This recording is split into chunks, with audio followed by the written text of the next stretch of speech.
بسم اللہ الرحمن الرحیم۔ منہج کارپوریشن جدہ برائے پروڈکشن و ڈسٹریبیوشن آپ حضرات کی خدمت میں قصص الانبیاء کا مبارک سلسلہ پیش کرنے کی سعادت حاصل کر رہا ہے۔ اب آپ اس مبارک سلسلے کا 14واں حلقہ سماعت فرمائیں۔ پھر اس کے بعد تھوڑی سی آیت کہ نصفہ او انقص منہ قلیلا او زد علیہ، یا تو آپ ایسا کریں کہ آدھی رات آرام اور آدھی رات عبادت، یا آپ ایسا کریں کہ 2 حصے آرام کرنے اور 1 حصہ عبادت کریں۔ وجہ کیا تھی کہ اللہ اپنے نبی کی تربیت فرما رہے ہیں، ان کو تیار فرما رہے ہیں کہ اس کو ہم نے پورے عالم کے لیے ہادی بنانا ہے، پوری انسانیت کے لیے ہم نے آپ کو ہدایت کا ذریعہ بنانا ہے۔ اس لیے ہمیشہ علماء نے لکھا کہ اللہ کی ہر چیز میں حکمت ہے، ورنہ ایمان سے کہیں کہ اللہ کے آگے کیا مشکل تھا کہ بھائی یہ جرات ہی نہ کرتے، اور اگر بھائیوں نے جرات کر دی تھی اللہ یعقوب علیہ السلام کو خبر فرما دیتے کہ جی فلاں کنویں میں 2 میل پہ حضرت یوسف علیہ السلام کو ڈال کے ہیں 2 منٹ میں نکال لیں، لیکن یہ ساری اللہ کی حکمت۔ اب جناب ایک اور اللہ کی حکمت دیکھیں کہ بادشاہ نے خواب دیکھا۔ اس لیے بعض علماء فرماتے ہیں کہ خدا کے قرآن میں آپ دیکھیں کہ بعض صورتوں میں کیسے عجیب عجیب یعنی واقعات مبارک ہیں کہ سورت یوسف میں اگر آپ دیکھیں تو سارا مسئلہ جو ہے اس کی بنیاد خواب ہے۔ یوسف علیہ السلام نے بھی خواب دیکھا۔ حضرت یوسف علیہ السلام کی بنیاد جو تھی وہ کیا تھی؟ خواب تھی کہ انی رأیت 11 کوکبا، خواب۔ اچھا، پھر انہوں نے بھی خواب دیکھا کہ جنہوں نے آگے مسئلہ پوچھا تھا سجن کے اندر کہ انی ارانی اعصر خمرا وقال الاخر انی ارانی احمل فوق راسی خبزا، یہ بھی خواب تھا۔ اب جناب ایک بادشاہ نے ایک اور خواب دیکھا، وقال الملك انی ارى 7 بقرات سمان 7 بقرات سمان يأكلهن 7 عجاف و7 سنبلات خضر وأخر يابسات یا أيها الملأ افتوني في رؤيا ان کنتم للرؤیا تعبرون۔ اب بادشاہ نے ایک خواب دیکھا، اس نے خواب یہ دیکھا کہ 7 بقرات سمان، 7 گائیں ہیں تر و تازہ، لیکن 7 اور گائیں نکل آتی ہیں بالکل لاغر، کمزور، مریل سڑیل قسم کی، وہ ان کو کھا جاتی ہیں۔ پھر دیکھا کہ عجیب بات ہے کہ 7 سنبلات، سنبل کہتے ہیں جس میں دانے ہوتے ہیں، آپ نے گندم کا دیکھا ہے نا اوپر جو لگا ہوتا ہے اسی کو کہتے ہیں عربی میں سنبل، جس میں دانے محفوظ ہوتے ہیں، کہ 7 شاخیں ہیں اور اس میں دانے ہیں، اور 7 شاخیں ہیں بالکل سوکھی ہوئی، وہ سوکھی ہوئی سبز کو ختم کر دیتی ہے۔ بادشاہ خواب دیکھ رہا ہے، خواب جب دیکھا تو بادشاہ حیران ہو گیا، پریشان ہو گیا، اور صبح اپنے جو اس کی مجلس میں بیٹھنے والے لوگ تھے، بڑے پڑھے لکھے سردار علماء اس کے زمانے میں جو بھی احبار وغیرہ تھے، ان کو بلایا، کہا افتونی فی رؤیا، مجھے بتلاؤ میرے خواب کی تعبیر کیا ہے، ان کو تم رؤیا تعبرون۔ انہوں نے جب سنا بادشاہ کی یہ بات، انہوں نے کہا کہ بادشاہ سلامت، آپ پریشان نہ ہوں، یہ خواب نہیں ہے۔ قالوا اضغاث احلام وما نحن بتاویل الاحلام بعالمین۔ انہوں نے کہا بادشاہ سلامت، بالکل آپ نہ گھبرائیں، یہ کوئی خواب نہیں، یہ تو ایسی ہے جیسے متفرق لکڑیاں ہوں تو کٹھی ہو جائیں خیال میں، حلم میں۔ اصل بات یہ ہوتی ہے کہ جب آدمی سو جاتا ہے تو جب اس کا شعور سو جاتا ہے تو لا شعور جاگتا ہے، تو جب لا شعور جاگتا ہے تو جو دن میں واقعات اس کے سامنے گزرے ہوں وہ وہی رات کو اس کو نظر آ جاتی ہے، تو اضغاث احلام ہے، وہ خواب ہے ہی نہیں۔ اور ایسی باتوں کا ہم کوئی علم نہیں رکھتے، چلو اگر یہ خواب بھی ہو تو رویا جو ہے وہ ایک علم ہے، ہم نہیں جانتے۔ اب جب خواب کی بات چلی، خواب کی تعبیر کوئی نہ دے سکا، بادشاہ کی پریشانی جو تھی وہ اور بڑھتی گئی، تو ساقی جو کھڑا تھا نا ساتھ، اس کو بات یاد، وقال الذي نجا منهما وَادَّكَرَ بَعْدَ أُمَّةٍ أَنَا أُنَبِّئُكُم بِتَأْوِيلِهِ فَأَرْسِلُونِ۔ جس کو پناہ مل گئی تھی اور جو چھوٹ گیا تھا، جو ساقی بن گیا تھا، وَادَّكَرَ بَعْدَ أُمَّةٍ، امت مانا مدت، کہ بڑی مدت کے بعد اب جناب اس کو بات جو تھی وہ یاد۔ اچھا ایک یاد رکھیں، ایک قرات اور بھی ہے، وَادَّكَرَ بَعْدَ أَمَهٍ،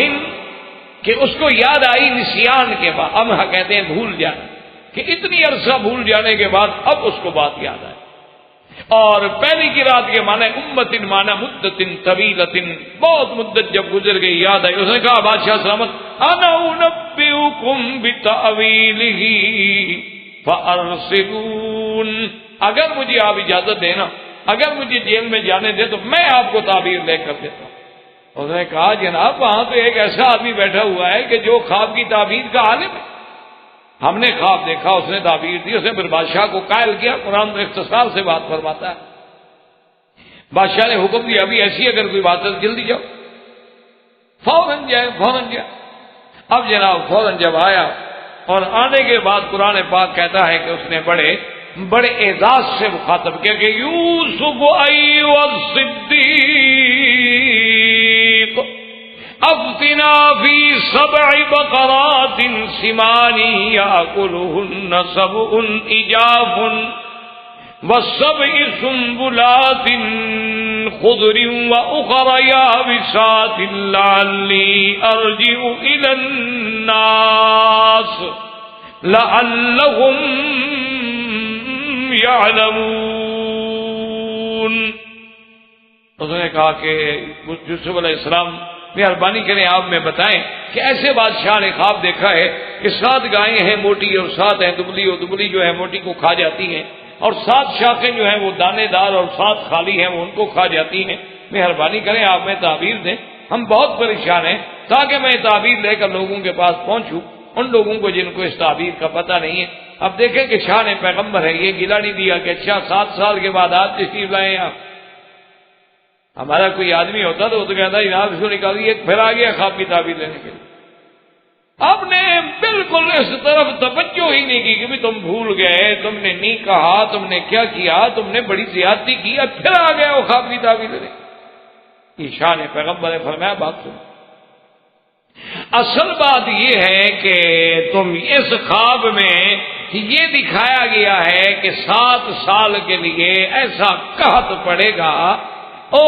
یعنی وہ مدعا اور مریل جانور جو ہیں گویا وہ غالب آ جائیں گے اور موٹے ختم ہو جائیں گے، اور آبادی والے دانے ختم ہو جائیں گے، اور جو خشکی ہے وہ غالب آ جائے گی، بالکل ختم ہو جائے گی۔ یہ 7 سال قحط کا ہے، اور 7 کا جو اشارہ ہے اس سے 7 نکلتے ہیں، 7 سال کا عرصہ ہے۔ لیکن بات سنو، تم ایسا کرو کہ بادشاہ سے یہ حکم جا کے بادشاہ کو سمجھاؤ کہ اب جو کاشت کریں اور جو زراعت کریں، جو دانے نکلیں، ان کو فَذَرُوهُ فِي سُنبُلِهِ، ان کو اسی کے اندر رہنے دیں، محفوظ کر، بس ضرورت کی چیز لے لیں، باقی محفوظ۔ اور خدا کی شان دیکھو کہ ہزاروں سال پہلے حضرت یوسف علیہ السلام نے فرمایا تھا کہ دانے کو اس کے اپنے خول میں رہنے دو، فَذَرُوهُ فِي سُنبُلِهِ۔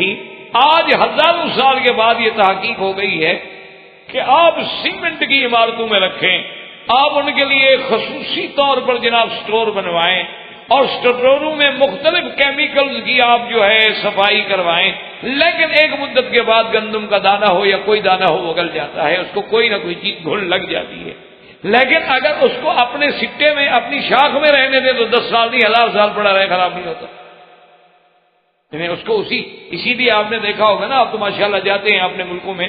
آپ نے دیکھا ہوگا کہ لوگ جو ہے نا بھوسے کے اندر گندم کو محفوظ کرتے ہیں، کیونکہ جب وہ اپنے اصل میں محفوظ رہتی ہے تو خراب نہیں ہوتی۔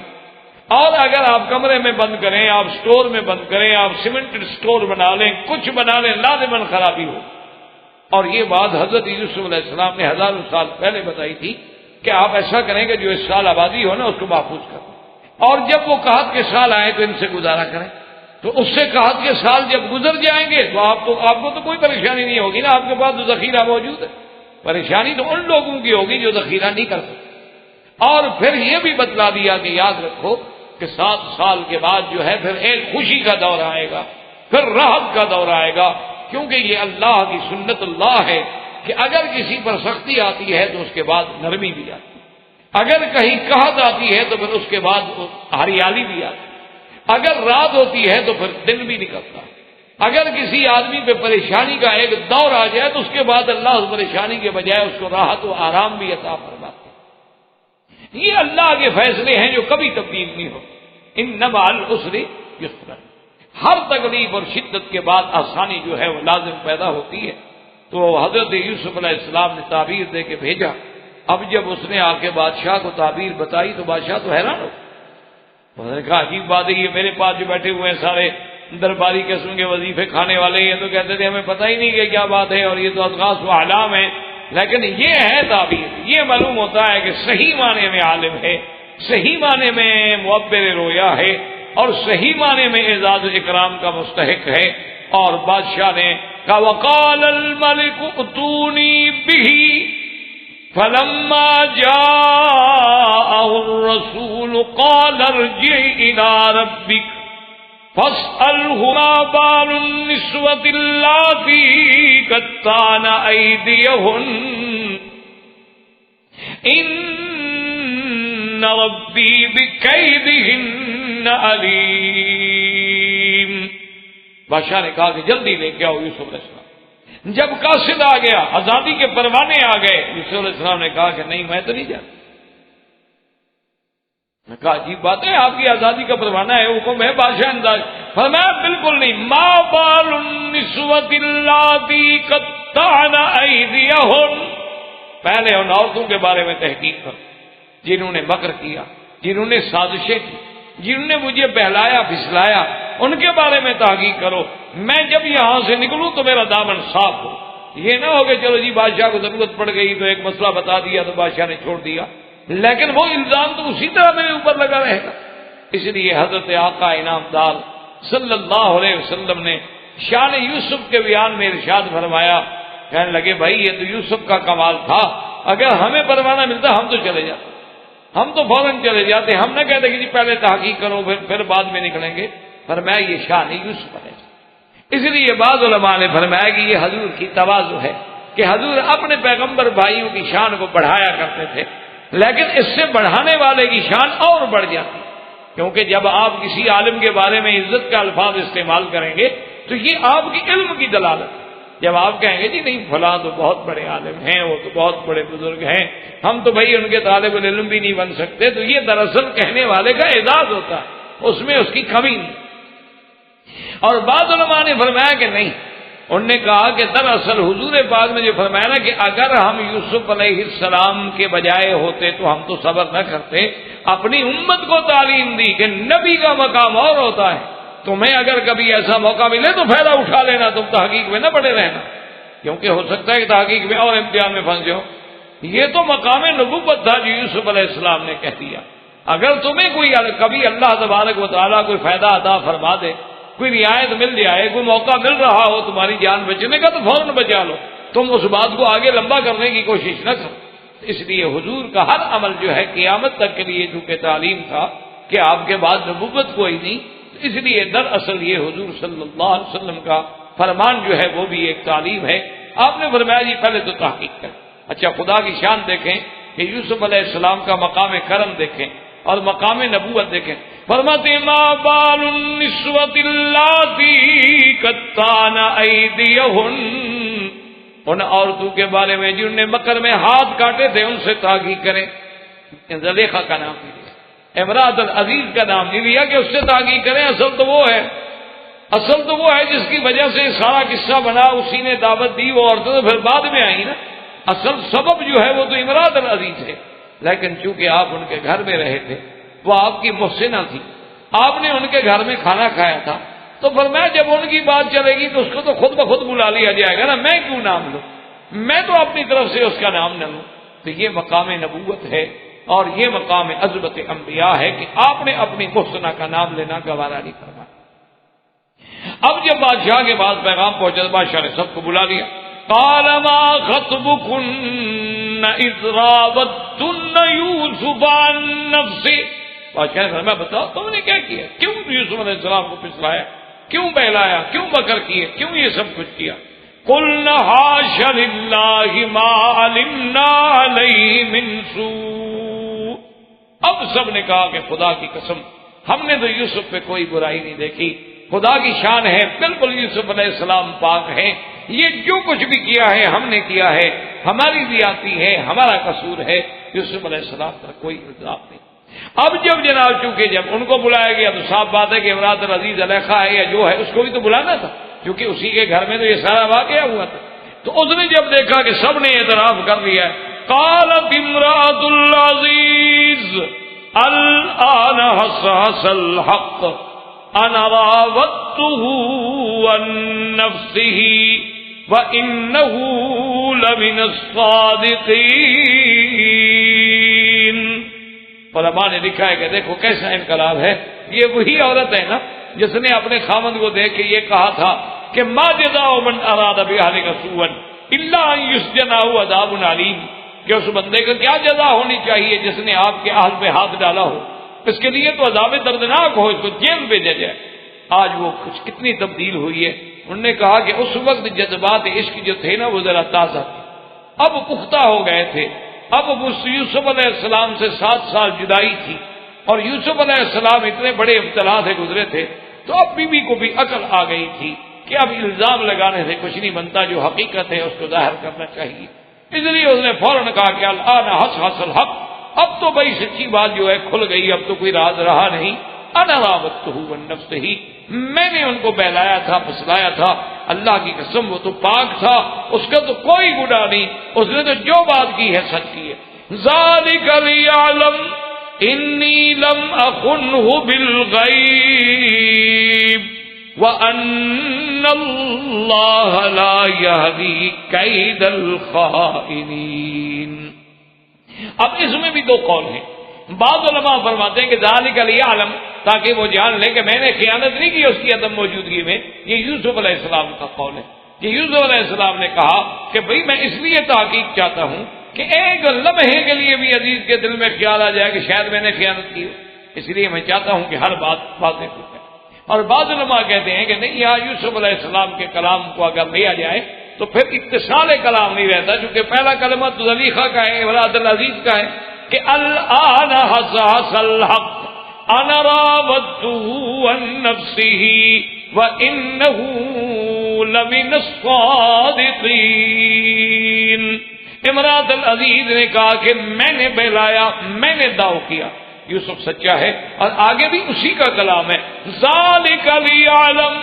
انی لم اخنہ بالغیب وان اللہ لا یہدی کید الخائنین۔ امراۃ العزیز کہنے لگی میں یہ چاہتی ہوں کہ اب عزیز کو بھی یہ بات واضح ہو جائے کہ میں نے خیانت نہیں کی، میں تو مجبور تھی، میں تو اس کے جمال سے آگے مجبور ہو کے مدہوش ہو کے میں نے یہ کیا، اور اس کے بعد پھر میں نے گناہ تو کوئی نہیں کیا، صرف یہ ہے کہ میں نے ان کو مائل کرنا چاہا، میں نے ان کو اپنی طرف بلایا، لیکن میں نے کوئی خیانت نہیں کی، میں نے کوئی زنا نہیں کیا، میں نے کوئی ارتکاب فاحشہ نہیں کیا۔ وما ابرئ نفسی ان النفس لامارۃ بالسوء الا ما رحم ربی ان ربی غفور رحیم۔ اور اس کے ساتھ میں اپنے نفس کی برات کا بھی نہیں اظہار کر سکتی، کیونکہ نفس تو ہے ہی ایسی چیز کہ اس کے اندر اس قسم کے خیالات کی آبا جگہ ہو سکتی ہے۔ ہاں، مگر وہ لوگ جن پہ اللہ کی رحمت ہو اور جن کو اللہ معصوم رکھے اور جن کی اللہ حفاظت کرے، اور میرا ساتھ یہ بھی ہے کہ اللہ پاک بخشنے والے بھی ہیں اور اللہ تبارک و تعالی محنت رحمت فرمانے والے بھی ہیں۔ تو یہاں تک سیدنا یوسف علیہ السلام کو آزادی ملی اور الزام سارے ختم ہو گئے، اور بڑے شان و طمطراق سے اللہ نے ہم کو جیل کی زندگی سے نکال کے قصر شاہی میں پہنچایا، اور بادشاہ اتنا متقد ہوا کہ اس نے کہا کہ اب میں تو صرف یہ چاہتا ہوں کہ آپ میرے پاس رہیں، آپ میرے مقرب بن کے رہیں، آپ سارا اس نظام کو ہاتھ میں لے لیں، اب آپ کو میں علیحدہ نہیں جانے دوں گا۔ زندگی رہی تو بات باقی، وآخر دعوانا الحمدللہ رب العالمین۔ برادران اسلام، واجب الاحترام بزرگوں، دوستوں، بھائیوں، عزیز نوجوانوں، قصص الانبیاء علیہم الصلاۃ والسلام کے ضمن میں دروس سابقہ میں ہم نے سیدنا یوسف علیہ السلام کا قصہ مبارک اس مقام تک پڑھا تھا کہ سیدنا یوسف علیہ السلام کو جب جیل سے رہائی کا، آزادی کا پیغام پہنچا تو آپ نے آنے سے انکار کر دیا، فرمایا کہ جب تک اس مسئلے پر بحث نہ کی جائے جو الزام مجھ پہ لگایا گیا اور نہ کردہ گناہ مجھے جیل میں بھیجا گیا، تو پہلے ان عورتوں کے بارے میں جنہوں نے سازش کی، جنہوں نے مکر کیا کہ نیتیں ان کی کھوٹی اور جیل میں مجھے بھجوا دیا، پہلے میرے دامن کی عزت و عفت کا فیصلہ کیا۔ تحقیق ہو گئی، ان خواتین نے بھی اعتراف کیا اپنے گناہ کا، عزیز مصر کی بیوی زلیخا یا رائل یا جو بھی نام تھا اس نے بھی اعتراف۔ اب بعض علماء کرام کی رائے مبارک یہ ہے کہ وما ابرئ نفسی، یہ ساری کلام جو ہے یہ بھی اسی امرأۃ العزیز، اور اکثر علماء اور مفسرین کرام فرماتے ہیں کہ نہیں، یہ سیدنا یوسف علیہ السلام کا کلام، کہ سیدنا یوسف علیہ السلام کی شان نبوت کا، مرتبے کا مقام یہ تھا کہ انہوں نے کہا کہ ٹھیک ہے، یہ میں نے اپنے عزت و عصمت کی حفاظت کے لیے تو یہ بات کی ہے، لیکن کوئی آدمی، کوئی بھی انسان جو ہے فطرتاً اپنے نفس کی شوخیوں سے تو محفوظ نہیں رہ سکتا، یعنی تواضع فرمائی تاکہ یہ نہ سمجھا جائے کہ بس میں صرف ان کو الزام دے رہا ہوں۔ جیسے آپ کسی سے بات کرتے ہیں تو بڑے لوگ جو ہیں وہ محاورتاً یہ کہتے ہیں کہ میرے بھائی صرف آپ سے غلطی نہیں ہوئی، ہم سے بھی تو غلطیاں ہوتی ہیں، حالانکہ چاہے ان سے غلطی نہ بھی ہوئی۔ تو اسی لیے بعض علماء فرماتے ہیں کہ یہ کلام جو ہے یہ بھی سیدنا یوسف علیہ السلام کو نے فرمایا کہ میں بھی اپنے نفس کی برادری کرتا، نفس انسانی ہے، کسی وقت بھی خطا ہو سکتی۔ اسی جگہ ایک بات یاد رکھ لیں کہ یہاں اللہ نے قرآن میں جو قرآن کے لفظ ہیں وہ یہ ہے کہ ان النفس لامارۃ بالسوء، تو مفسرین کرام اور محققین علماء جو ہیں وہ یہ فرماتے ہیں کہ نفس جو ہے نا، انسان کا نفس، یہ 4 قسموں پہ، بلکہ ایک حدیث مبارک میں بھی یہ آیا، حضور صلی اللہ علیہ وسلم نے اپنے صحابہ سے فرمایا تم جانتے ہو کہ ایک دوست ایسا ہوتا ہے کہ اس کو آپ کھلائیں، پلائیں، پہنائیں، اچھی عزت کریں، اچھا لباس دیں، احترام کریں تو وہ اور بگڑتا ہے، اور اگر آپ اس کو توہین آمیز رویہ اختیار کریں، وہ آئے تو بات نہ کریں، وہ آئے تو کھانا نہ پوچھیں اور بھوکا رکھیں اور اس کو سزا دیں تو وہ ٹھیک ہوتا ہے۔ جانتے ہو ایسے ساتھی کو؟ صحابہ نے فرمایا حضور یہ تو بڑا برا ساتھی ہے کہ بھی عزت کرو، احترام کرو، کھانا کھلاؤ اور بگڑ جائے، اور اس کے ساتھ برائی کرو تو الٹا ٹھیک ہو جائے، یہ عجیب ساتھی ہے۔ تو حضور نے فرمایا یہ نفس انسان، کہ اس کو آپ جتنا مزے کرائیں نا یہ اور بگڑتا ہے، یہ اور پھیلتا چلا جاتا ہے، اور اس کے دماغ خراب ہوتے ہیں، اور مطالبات بڑھتے چلے جاتے ہیں۔ آپ کو 1 لاکھ مل جائے تو پھر یہ کہتے ہیں یار 1 لاکھ سے کیا بنتا ہے، آج کے دور میں 1 لاکھ تو بہت تھوڑا ہے، کم از کم 1 ملین تو ہونا چاہیے، ملین ہو جائے تو کہتے ہیں یار ملین سے بھی کیا بنتا ہے، لوگ تو بلائین میں کھیل رہے ہیں تو ملین پہ یار کیا۔ پہلے 2 کمرے میں رہتا تھا، اب زندگی گزر گئی، اب کوٹھی مل گیا تو کہتے یار یہ تو چھوٹی ہے، لان وان نہیں ہے، کوئی مزہ نہیں آتا، تو یہ اور بگڑتا۔ اور اس کو بھوکا رکھو، اس کی مخالفت کرو، یہ جو مانگے نہ دو، اس کو ذرا کھینچ کے رکھو تو ٹھیک رہتا ہے۔ تو اصل جو ہے یہ نفس۔ تو اب علماء محققین یہ فرماتے ہیں کہ ایک ہوتا ہے نفس 4 قسموں پہ، ایک ہے نفس امارہ جو ہر وقت برائی کرتا، اور ایک ہوتا ہے نفس ملہمہ جو اچھائی کا تصور بھی ڈالتا ہے دل پہ، اور ایک ہوتا ہے نفس لوامہ نفس لوامہ یہ ہوتا ہے کہ اس سے اچھائی بھی ہوتی ہے برائی بھی ہوتی ہے، لیکن جب برائی ہو تو ملامت کرتا ہے اپنے آپ کو، یار یہ تم نے اچھا نہیں کیا، ایسے یہ کرنا نہیں چاہیے تھا، یہ بات کوئی ٹھیک نہیں لگی، اندر سے اندر زمین اس کو ملامت کر، یہ نفس لوامہ۔ اور سب سے اعلیٰ قسم جو ہے وہ نفس مطمئنہ،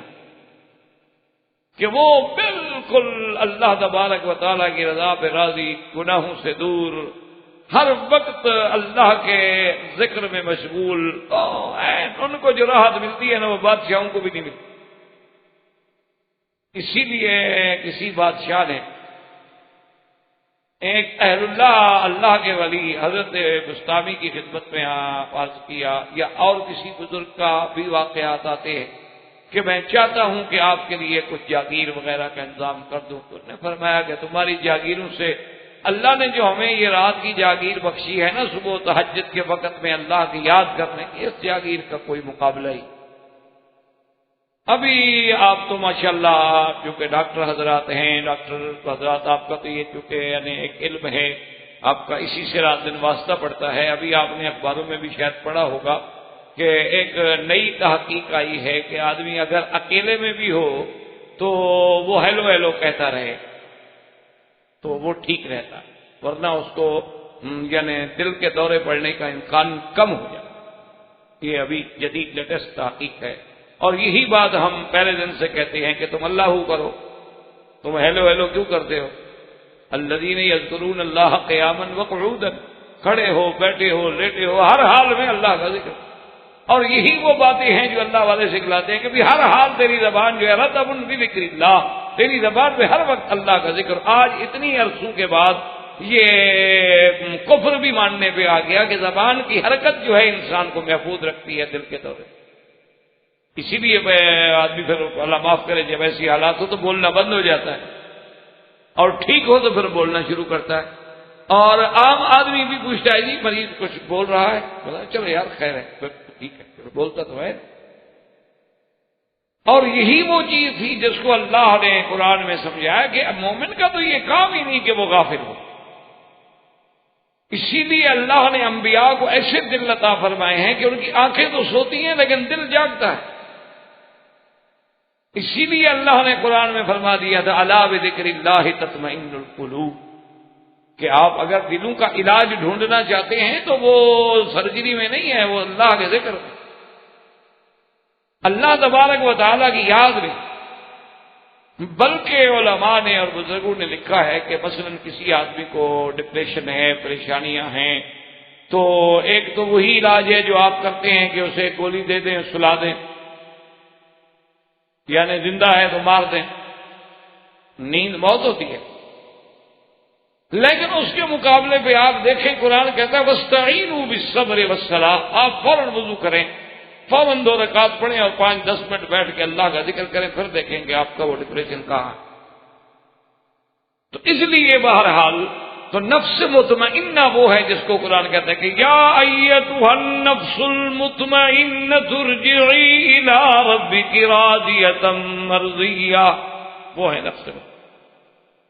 تو اسی لیے علماء محققین نے فرمایا کہ نفس امارہ، نفس لوامہ، اس کے بعد نفس ملہمہ، اور اس کے بعد نفس مطمئنہ۔ اب حضرت سیدنا یوسف علیہ السلام کی جب تحقیق ہو گئی تو بادشاہ نے کہا کہ بھئی لے آؤ، میرے پاس لے آؤ۔ وقال الملك ائتوني به استخلصه لنفسي فلما كلمه قال انك اليوم لدينا مكين امين۔ حضرت یوسف علیہ السلام مفسرین نے لکھا ہے کہ جب بادشاہ کے دربار میں آئے تو آپ نے عربی میں کلام، اچھا بادشاہ بڑی زبانیں جانتا تھا لیکن عربی اور عبرانی نہیں جانتا تھا، تو اب بادشاہ پریشان ہے کہ یہ کون سی زبان ہے، پھر آپ نے عبرانی میں بات کی تو بادشاہ کو عبرانی بھی نہیں آتی۔ بادشاہ نے اب دوسری زبانوں میں جب بات کی تو یوسف علیہ السلام وہ ساری زبانیں جانتے تھے، اس لیے قرآن نے بطور خاص اس بات کا ذکر کیا کہ فلما کلمہ، جب بات کیونکہ انسان کا جوہر جو ہے وہ بات سے ہی کھلتا ہے، اور یہ بات ہی ہے جو انسان کو اعلیٰ سے اعلیٰ مقام پہ پہنچا سکتی ہے اور نیچے بھی گرا سکتی ہے۔ اس لیے بولنا جو ہے اس کے بارے میں ہے کہ بڑا آدمی کو، جیسے کہ آپ کے محاورات میں بھی ہے کہ پہلے تولو اور بعد میں بولو، پہلے سوچ لو، وزن کر لو کہ میری زبان سے کیا نکلے۔ اب جب حضرت یوسف علیہ السلام نے بات کی، اور ایک مفسرین کرام نے یہ بھی لکھا ہے، دوسری تفاسیر میں بھی ذکر موجود ہے کہ بادشاہ نے اب بیٹھ کے، آگے قرآن میں بھی آئے گا انشاءاللہ، کہ بادشاہ نے کہا کہ اب ذرا مجھے آپ اچھی طرح بتائیں کہ میرا خواب، اس کی تعبیر اور اس کا حل۔ تو یوسف علیہ السلام نے جب اس کو اس کا خواب بتلایا، اچھا خواب میں وہ کچھ باتیں ایسی بھی تھیں جو بادشاہ نے ذکر نہیں کی تھی، یوسف علیہ السلام نے وہ بھی ذکر کر دی کہ آپ نے خواب جو بتلایا تو بڑا مختصر بتلایا، حالانکہ آپ نے یہ بھی دیکھا تھا اور یہ بھی دیکھا۔ بادشاہ تو اور حیران ہو گیا، اور پھر اس نے کہا کہ حضرت اب اس کا حل کیا ہے؟ کہ 7 سال تو قحط پڑے گا، آپ بھی فرما رہے ہیں، تعبیر دے رہے ہیں، بالکل ٹھیک ہے، حل کیا ہے؟ تو آپ نے فرمایا کہ وہ تو میں نے اسی وقت بھی بتا دیا تھا کہ یہ 7 سال جو شادابی کے ہیں، اس کے اندر جو ہے حفاظت کی جائے اور غلہ جو ہے محفوظ کیا جائے، ہر شہر میں، ہر بستی میں، ہر ملک میں اتنا فیصد غلہ جو ہے وہ آپ محفوظ کر دیں، اتنی چیزیں محفوظ کر دیں، اتنی دالیں محفوظ کر دیں، اتنی اجناس محفوظ کر دیں، تاکہ آنے والے جو 7 سال قحط کے اس کے اندر ہم اسی کو تقسیم کریں گے۔ تو بادشاہ نے متاثر ہو کے کہا، انہوں نے کہا کہ جی بہرحال یہ ہے کہ جب آپ نے یہ حل بتا دیا یوسف علیہ السلام، تو مہربانی کریں کہ آپ ہی قبول کریں آپ اس مسئلے کو، اور کوئی نہیں سنبھالے، آپ مہربانی کریں، ایسے معاملات میں ہمارے ساتھ رہیں۔ تو اب یوسف علیہ السلام نے فرمایا کہ قال اجعلنی علی خزائن الارض انی حفیظ علیم۔ سیدنا موسیٰ علیہ حضرت یوسف علیہ السلام نے فرمایا کہ دیکھو بادشاہ، اگر تم مجھے اپنے پاس رکھنا چاہتے ہو تو پھر ایسا کریں کہ یہ زمین کے اور تمام خزائن جو ہیں، زراعت کے اور مالیات کے اور اقتصادیات کے جتنے امور ہیں، پھر یہ میرے سپرد، اور تم مجھے اس میں حفاظت کرنے والا، سنبھالنے والا، یہ نہیں کہ نقصان ہوگا، نہ ملک کا، نہ عوام کا، نہ ملت کا کوئی نقصان نہیں ہوگا، حفاظت کرنے والا پاؤ گے، اور علیمن، اور مجھے علم والا بھی پاؤ گے کہ میں اس کو کیسے تقسیم کرتا ہوں اور کیسے سنبھالتا ہوں۔ انشاءاللہ تم دیکھو گے کہ میں اس کام کے جاننے والا۔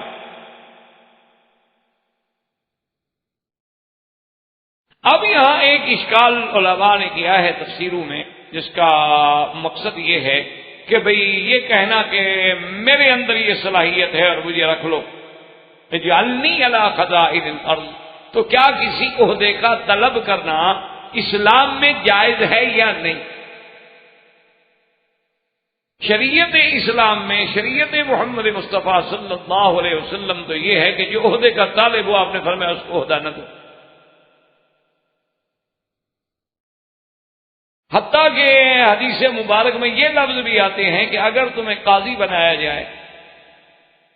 یعنی تمہیں حاکم بنایا جائے، مجسٹریٹ بنایا جائے،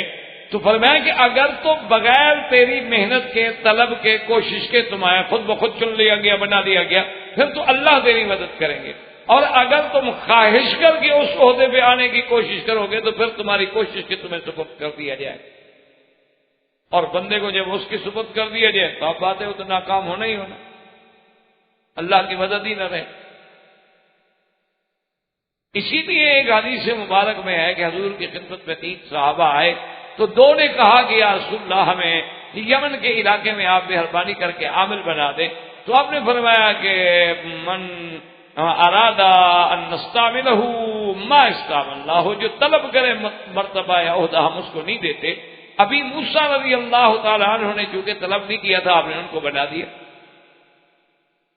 وہ کہتے ہیں کہ پھر یوسف علیہ السلام تو پیغمبر تھے، نبی تھے، انہوں نے کیسے طلب؟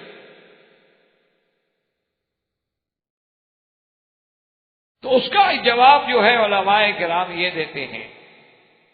کہ ایک بات تو یہ ہے کہ شریعت یوسف علیہ السلام الگ ہے اور شریعت محمد مصطفیٰ صلی اللہ علیہ وسلم الگ ہے، ہمیں اس شریعت کے احکام سے بحث کرنے کی کیا ضرورت۔ اور دوسرا علماء کرام نے فرمایا کہ یہ جائز ہے اس شریعت میں بھی اور اس شریعت میں بھی جائز ہے جب بندے کو یہ پتا ہو کہ میں اس معاملے میں انشاءاللہ 100% کامیابی کے ساتھ خدمت سر انجام دے سکتا ہوں اور اپنے آپ کو پیش کرے تو کوئی منع نہیں۔ انہوں نے کہا ایسی ہے جیسے آپ کسی کو کہیں کہ یہ میری سرٹیفکیٹ ہیں، میری شہادات ہیں، کوئی ایسا مسئلہ نہیں، آخر آپ بتائیں گے، کوئی تو اسباب کی حد تک بات کریں گے۔ ہاں اگر بطور تفاخر، بطور ریا کہ جی میں ابھی ہوں اور میں جاننے والا ہوں تو وہ جائز نہیں۔ اور یوسف علیہ السلام سے تو کسی تکبر کا کوئی سوال ہی پیدا نہیں ہوتا، وہ تو اللہ کے نبی۔ اور تیسری بات علماء نے یہ لکھا کہ کیا کافر بادشاہ سے عہدہ لینا جائز ہے، کیونکہ اس وقت جو بادشاہ تھا وہ تو کافر تھا، تو اللہ کا پیغمبر ایک کافر بادشاہ کے ماتحت رہ کے عہدہ قبول کریں تو کیا یہ شرعاً جائز ہے یا ناجائز ہے؟ تو علماء نے فرمایا کہ اگر اس میں اصلاح خلق کا مقصود ہو کہ بھی میں اس عہدے پہ رہ کے مسلمانوں کو فائدہ پہنچا سکتا ہوں اور میں اس عہدے پہ رہ کے آئندہ آنے کے لیے دین کو غالب کرنے کا کام کر سکتا ہوں تو پھر جائز ہے۔ جیسے کہ آج کل یورپ میں یا کسی کافر ملک میں شریعت میں سفر کرنا جائز نہیں، لیکن اگر آپ علم حاصل کرنا چاہتے ہیں، اگر آپ نے بزنس کرنی ہے یا آپ اس لیے جا رہے ہیں کہ میں تو ان کو بھی جا کے دعوت دین دوں گا اور میں وہاں جا کر اسلام کی اسٹڈی کروں گا، کوشش کروں گا اور اسلام پھیلاؤں گا، محنت کروں گا، بالکل جائز۔ اور تیسری چیز جو ہے نا، اب دیکھیں نا اصل مشکلات یہ پیدا ہو گئی ہیں کہ ہم نے قرآن شریف کو رکھ لیا ہے صرف دعا خیرات کے لیے یا ختم شریف کے لیے اور کسی مرنے والے پر پھیرنے کے لیے، یا آج کل ایک نیا رواج نکلا ہے کہ بھئی دولہا دلہن کی جب شادی ہو جاتی ہے تو کپڑا لے کر اس پہ قرآن رکھ لیتے ہیں، دروازے کے باہر کھڑے ہو جاتے ہیں کہ جی اس کو قرآن کے سائے کے نیچے سے گزاریں گے۔ وہ ایک فاسقہ فاجرہ کو قرآن کے سائے کے نیچے گزارو گے تو کیا ولی بن جائیں گے؟ جس نے ساری زندگی نماز نہیں پڑھی، جو ابھی غیر ہاتھوں سے میک اپ کرا کے تشریف لا رہی ہے، قرآن کے نیچے گزرنے سے پاک ہو جائے گی؟ یہ کون سا مسئلہ ہے؟ رام چندر سنگھ کے سر پہ قرآن رکھ دو تو کیا مولوی مکی بن جائے؟ یہ کیا بات ہے؟ جن نے ساری زندگی قرآن پڑھا ہی نہیں، ساری زندگی قرآن کے قریب ہی نہیں آئے، ان کے تو جدید لوگوں کے تو بچے اگر گھر میں قرآن اٹھا لے تو کہتے وہ آرام سے اوپر رکھ دو، اوپر رکھ دو، اوپر رکھ دو۔ بیٹا مچھوئیں بھی نہیں قرآن کو، آپ شیکسپیئر پڑھیں۔ آپ کو قرآن پڑھ کے کیا کام ہے؟ آپ تو پھر وہی بلا مولوی بن جائیں گے، قرآن کی باتیں کریں گے، 1400 سال پیچھے لے جائیں گے ہمیں، ہم آگے جانا چاہتے ہیں، مولوی ہمیں پیچھے لے جانا چاہتے ہیں۔ اب ہم کیا کریں؟ ہمارا کعبہ بھی پرانا ہے، مولوی ہم تو پھنسے ہوئے ہیں نا، ہمارا کعبہ تو ہزاروں سال پرانا ہے، مدینہ منورہ بھی پرانا،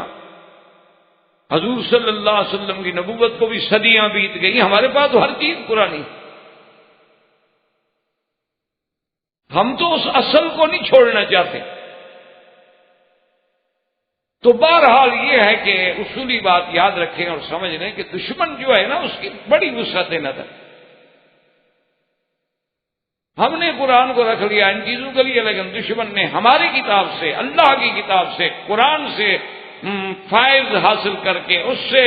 چیزیں لے کے آج وہ دنیا پہ جہاں بانی کر رہے ہیں، اور ہم جو ہے جناب بس وہی قرآن پڑھ کے، ختم شریف پڑھ کے بھیک مانگ کے روٹی کھا رہے ہیں۔ نہ ایمان سے کہیں کہ آج جو نئی بحث چل پڑی ہے جینیات پہ،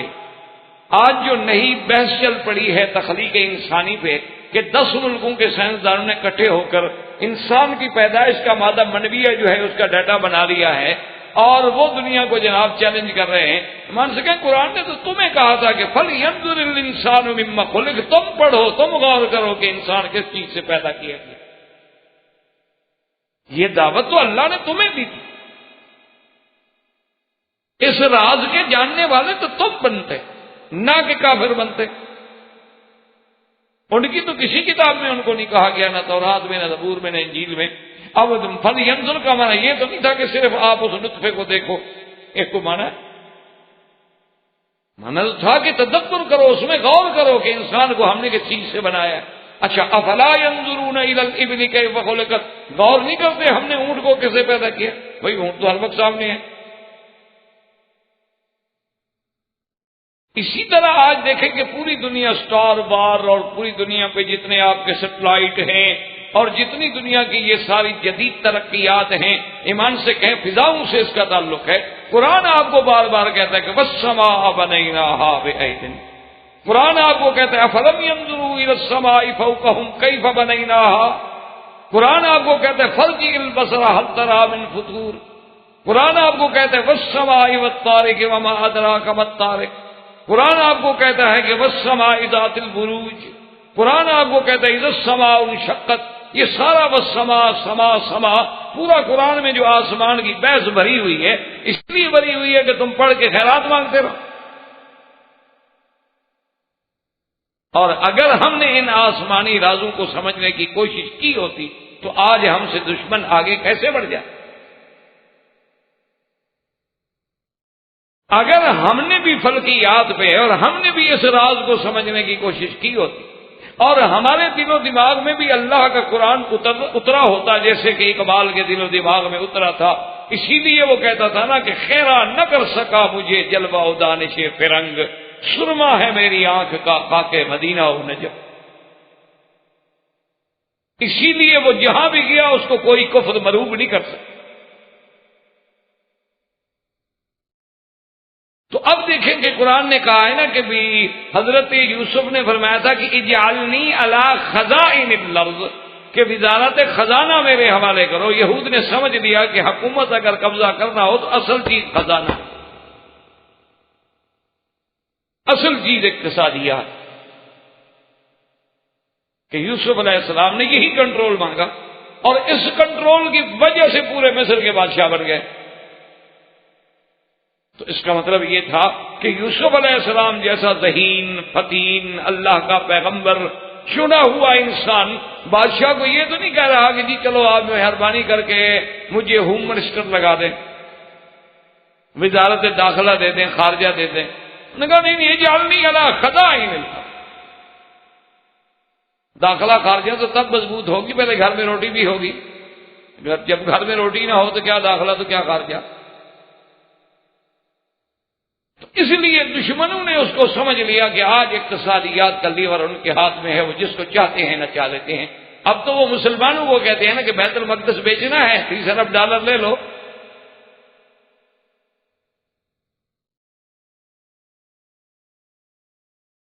کھل کے بات کر رہے ہیں، وہ کوئی چھپی ہوئی بات تو نہیں کر رہے ہیں، کیونکہ پہلے بھی تو زمینیں آپ نے پیسے لے کے ان کو دی ہیں۔ مسلمان کا کیا ہے؟ جو لوگ اپنے بزرگوں کی قبریں بیچ کے کھا جاتے ہوں ان کے لیے بیت المقدس بیچنا کون سا مشکل ہے بھائی؟ اس لیے اللہ تبارک و تعالی رحمت فرمائے۔ تو اصل بات یہ ہے کہ اللہ کے قرآن کو دشمن نے تو سمجھنے کی کوشش کی اور وہ اسی سے نسخے لے کر آج جہاں بانی پہ پہنچ گیا، اور ہم صاحب قرآن ہو کر بھی قرآن کو نہ سمجھے۔ تو حضرت یوسف علیہ السلام کو اللہ تبارک و تعالی نے اس ذریعے سے مصر پہ بٹھایا۔ اچھا، خدا کی قدرت یہ ہے کہ مفسرین نے یہ بھی لکھا ہے کہ اس وقت جو بادشاہ تھا حضرت یوسف سے اتنا متاثر ہوا کہ اس نے کہا کہ جی اب تو میرا نام ہوگا صرف بادشاہت کا، سارا معاملہ ہی آپ کے ذمہ، بس سب کچھ آپ کو، بس میں تو ایسا سمجھ رہے کہ جیسے تاش میں بادشاہ ہوتے ہیں ایسے بادشاہ تم، بس میرا نام ہوگا سب کچھ تمہارے۔ اور بعض مفسرین کرام نے یہ بھی لکھا ہے کہ وہ مسلمان بھی ہو گئے، اسلام بھی لے۔ حضرت یوسف علیہ السلام کے اخلاق سے، آپ کی دعوت سے، آپ کے کردار سے اتنا متاثر ہوا کہ فوراً اسلام۔ اور یوسف علیہ السلام نے بھی ایسا نظم نسق، ایسی دیانت، تقوی، پرہیزگاری کے ساتھ سنبھالا کہ دنیا حیران ہے۔ اب صرف یہ نہیں تھا کہ مصر والے لوگ آرام سے تھے، بلکہ اور لوگوں، فلسطین والے، شام والے، کنعان والے، سب لوگ مصر سے آ کے غلہ لے رہے تھے کہ ان کے پاس تو ساری قحط پورے علاقوں میں پھیلا ہوا تھا۔ اسی ضمن میں قرآن کہتا ہے کہ وَجَاءَ إِخْوَةُ يُوسُفَ فَدَخَلُوا عَلَيْهِ فَعَرَفَهُمْ وَهُمْ لَهُ مُنْكِرُونَ۔ یوسف علیہ السلام کے بھائی جو تھے وہ بھی جناب کنعان سے 10 بھائی جو ہیں وہ بھی آئے، پیسے لے کے آئے، سامان لے کے آئے، اپنے اونٹ لے کے آئے، اور انہوں نے آ کے درخواست پیش کی کہ مہربانی کریں، ہمارے ہاں بھی بہت بڑی قحط ہے اور ہمیں غلہ دیا جائے۔ تو اس دور میں حضرت یوسف علیہ السلام نے کچھ فیصلے ایسے کیے تھے، ایک تو غلہ اس کو ملتا تھا جو خود آئے۔ آپ نے فرمایا کہ یوں نہیں کہ بھئی تم ایک آدمی آ کے 10 کا لے جائے، نہیں، ہر آدمی خود آئے اور ہر آدمی کو ایک بوری ملتی تھی، اس سے زیادہ بھی نہیں ملے گا، کم بھی نہیں ملے گا۔ تو اب جب یوسف علیہ السلام کے بھائی آئے تو یوسف علیہ السلام نے جب ان کو دیکھا تو یوسف علیہ السلام فوراً پہچان گئے کہ اچھا آج میرے بھائی ہے۔ وَهُمْ لَهُ مُنْكِرُونَ، لیکن یوسف علیہ السلام کے بھائی نہ پہچان سکے، چونکہ بات بھی ٹھیک تھی کہ وہ بھائی تو اپنی اصلی حالت میں تھے نا جی، لیکن یوسف علیہ السلام کہاں 7 سال کا بچہ، 40 سال عمر ہو گئی اور تخت پہ بیٹھا ہے، تو وہاں تو دماغ بھی نہیں جا سکتا تھا نا ان کا کہ یوسف علیہ السلام اس مقام پہ ہوں گے، اس لیے انہوں نے تو نہ پہچانا۔ یوسف علیہ السلام پہچان گئے اور یوسف علیہ السلام نے مزید تحقیق کے لیے ان کو بلایا اور پوچھا کہ بھئی تمہاری زبان جو ہے یہ زبان تو مصری نہیں ہے، تم تو عبرانی میں بات کر رہے ہو۔ انہوں نے کہا ہاں ہماری زبان عبرانی ہے، ہم تو مصری نہیں ہیں۔ انہوں نے کہا اچھا تم مصری نہیں ہو تو پھر معلوم ہو سکتا ہے کہ تم جاسوس ہو، کسی دوسرے ملک سے ہمارے گھر میں کیسے گھستا ہے ہماری معیار۔ انہوں نے کہا کہ نہیں یوسف علیہ السلام، اصل بات یہ ہے ہمارے علاقوں میں قحط پڑا ہوا ہے اور ہم نے آپ کا نام سنا ہے اور اسی لیے ہم تو غلہ لینے کے لیے آئے ہیں، ہم جاسوسی کرنے کے لیے کیسے آ سکتے ہیں؟ اور آپ بادشاہ سلامت، آپ ہمیں ایسا نہ سمجھیں، ہم تو کنعان سے ہیں اور حضرت یعقوب پیغمبر کی اولاد میں سے، ہمارا تو باپ نبی ہے علیہ السلام۔ تو آپ نے فرمایا اچھا کتنے بھائی ہو؟ انہوں نے کہا جی بھائی تو ہم 12 ہیں، لیکن ایک بھائی تو ہمارا بچپن میں ہی گم ہو گیا، اور ایک بھائی جو ہے نا وہ ابھی والد صاحب کے ساتھ ہیں کیونکہ وہ سب سے چھوٹے ہیں اور ابا جان ان سے بہت محبت کرتے ہیں، تو اس لیے وہ نہیں آئے ہمارے ساتھ، ورنہ ہم جو ہیں 12 بھائی ہیں۔ آپ نے فرمایا اچھا بات یہ ہے کہ تمہاری اس بیان کی تصدیق کرنے کے لیے مجھے اس بات کی ضرورت ہے کہ اگر آئندہ تم آؤ تو اپنے بھائی کو لے کے، ایک تو مجھے پتہ چلے کہ تم سچ کہہ رہے، اور دوسرا بھائی کو لے کے آؤ گے تو دیکھو تمہیں پتا ہے کہ جو بھی میرے دروازے پہ آتا ہے ہم اس کو خالی نہیں بھیجتے، تو تمہیں 10 کے بجائے 11 آدمی کا غلہ ملے گا، تمہارا بھی تو فائدہ ہے۔ انہوں نے کہا جی بات ٹھیک ہے، ہم کوشش تو کریں گے ان کے والد کو بنانے کے لیے، لیکن ہو سکتا ہے ان کے والد اجازت دیں یا نہ دیں۔ تو اب پھر موسیٰ حضرت یوسف علیہ السلام نے تھوڑا سا ڈانٹ بھی دیا، فرمایا اچھا اگر پھر تم اس بھائی کو لے کے نہ آئے میرے پاس تو پھر نہ آنا غلہ ہوگا نہ جاؤ۔ انہوں نے کہا اچھا جی کوشش کریں۔ اب حضرت یوسف علیہ السلام نے اپنے غلاموں کو حکم دیا، وَقَالَ لِفِتْيَانِهِ اجْعَلُوا بِضَاعَتَهُمْ فِي رِحَالِهِمْ لَعَلَّهُمْ يَعْرِفُونَهَا إِذَا انقَلَبُوا إِلَىٰ